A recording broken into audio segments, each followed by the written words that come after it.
BNP এবার যদি নির্বাচিত হয়, বিএনপি ক্ষমতায় এলে অনেক ধ্বংস হয়ে যাবে, অনেক লস হয়ে যাবে, কিন্তু উন্নতর দিকে আসবে না। এরকম কিছু হতে পারে। ক্ষমতার আগেই দেখা যায় যে বাইঙ্গা দুইটা দল করে হালতাছে, আর ক্ষমতা এলে যে কি করবে এটা তো বলতে পারি না। বিএনপির কর্মীরাই বিএনপিকে ভোট দিবে না। আমরা বিএনপির লোকই তো বিএনপিকে ভোট দিবে না। এখন আপনি কিভাবে আশা করেন যে বিএনপিকে মানুষ ভোট দিবে? কারণ আওয়ামী লীগের কর্মীরা এখন টাকা পয়সা দিয়ে বিএনপির সাথে যুক্ত হয়ে যাচ্ছে। লীগের পোলাপাইন এগুলোর ভিতরে ঢুকছে, এই যে একটু আগে একটা মাইক খেয়েছে। এই জন্য অসংখ্য প্রোগ্রামের মধ্যে দেখা যাচ্ছে বিএনপির মুখে জয় বাংলা স্লোগান। জয় বাংলা, জাতীয়তাবাদী দল বিএনপি জিন্দাবাদ। সিনিয়র নেতা থেকে জুনিয়র নেতা পর্যন্ত অনেকের মুখে আমরা জয় বাংলা স্লোগান শুনতে পাই।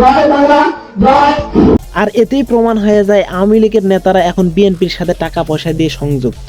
আমরা সবাই মুজিব খানা, আমরা সবাই মুজিব খানা। পান থেকে চুন খুসলেই রাস্তার ভিতর আন্দোলন, কিন্তু এই আন্দোলন কেন তারা করছে? কিসের আন্দোলন?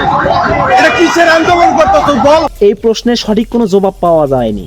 আপনারা কি দাবি নিয়ে এখানে দাঁড়াইছেন? সেটা আমি বলতে পারি না, দুঃখিত ভাই। এই রাজনৈতিক মিছিলে অনেকেই সিঙ্গারা আর সামোসা খাওয়ার জন্য আসে না, কেউ কেউ শুকনো খাওয়ার জন্যও আসে। দুঃখিত ভাই। মাত্র 200-400 টাকা হলে তুমি মানুষের মুখ থেকে বক্তব্য নিতে পারবে।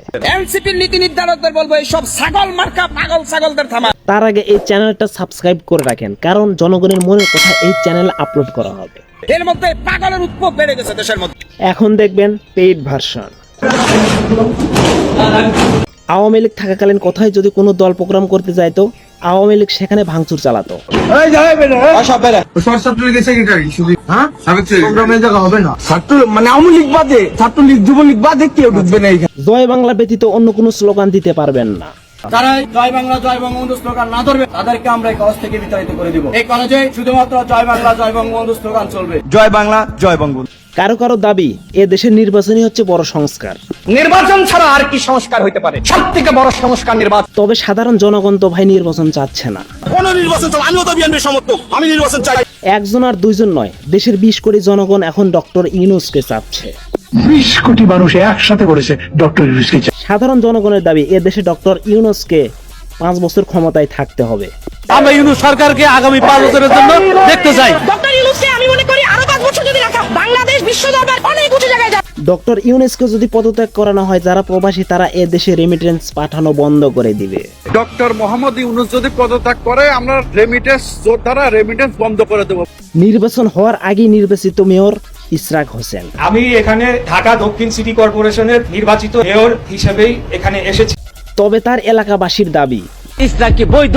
আমরা কি ইসরাককে ভোট দিছি? যে মেয়র হয়েছে আর তো আমরা ভোট দিই নাই, আর মেয়র লোক তো। আন্দোলনের সাথে সরাসরি সংযুক্ত না বিএনপি। আন্দোলনের সঙ্গে শিক্ষার্থীরা সরাসরি জড়িত, আমরা এই আন্দোলনের সঙ্গে কখনোই সরাসরি জড়িত নই। সার্জিস আর হাসনাত এরা দুইজন আওয়ামী লীগের বংশোদ্ভূত। সার্জিস এবং হাসনাতকে বলতে চাই, তোমরা ছাত্রলীগের প্রোডাক্ট। কিন্তু আমার এই ছোট মাথার ভিতরে ঢোকে না, তারা যদি আওয়ামী লীগের বংশোদ্ভূত হয়েই থাকে, তাহলে আওয়ামী লীগকে ওরা কেন পতন ঘটিয়েছে?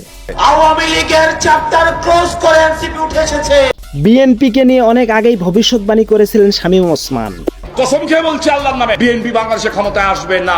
তবে বাস্তবতার কি নির্মম পরিহাস, আজ শামীম ওসমান দেশ থেকে পালিয়েছে। সাধারণ জনগণের দাবি আওয়ামী লীগকে নিষিদ্ধ হলে তাহলে বিএনপিকেও নিষিদ্ধ হতে হবে। দল নিষিদ্ধ হলে বিএনপিও নিষিদ্ধ হবে। উনিও তো অপরাধ করেছে, তার নিজেরও মামলা আছে, দুজনেরই বিচার হবে এই বাংলার মাটিতে, এটাই আমরা চাই। আজ আমার ভিডিওটা এ পর্যন্তই। ভালো লাগলে অবশ্যই লাইক করবেন, কমেন্ট করবেন, শেয়ার করবেন। ধন্যবাদ, টাটা।